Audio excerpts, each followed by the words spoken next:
Hey everybody, welcome back to Cammy's Garage. Every once in a while my wife likes to make a loaf of bread or two, and they're quite delicious. Unfortunately, sometimes the loaves she makes are large, round loaves like this, and our current bread knife is only about this long. So too short to effectively cut those big loaves of bread. So I thought to myself, can I make a bread knife out of wood? Well, I think I probably can. Can I make it sharp enough to cut a loaf of bread, though? Let's find out. Thanks to a friend in town, I have lots of scraps of walnut to work with, and this was an irregularly shaped piece that it's difficult to work with, but I thought it might be perfect for this project. You can see the difference in the sapwood and the heartwood there, the dark and the light. You can also see it here. So I thought it might be interesting if I use this section here where there's that transition between the light and the dark wood, and that would make an interesting contrast. So I'm going to cut this out on the...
And now for the big test.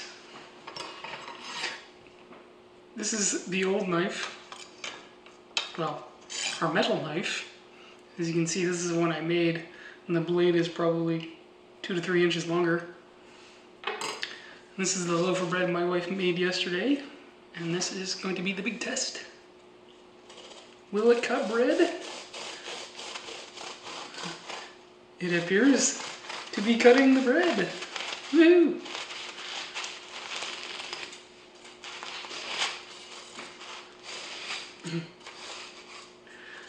Of course, it won't be as durable or keep an edge as well as the metal one. But hey, it worked. Ta-da!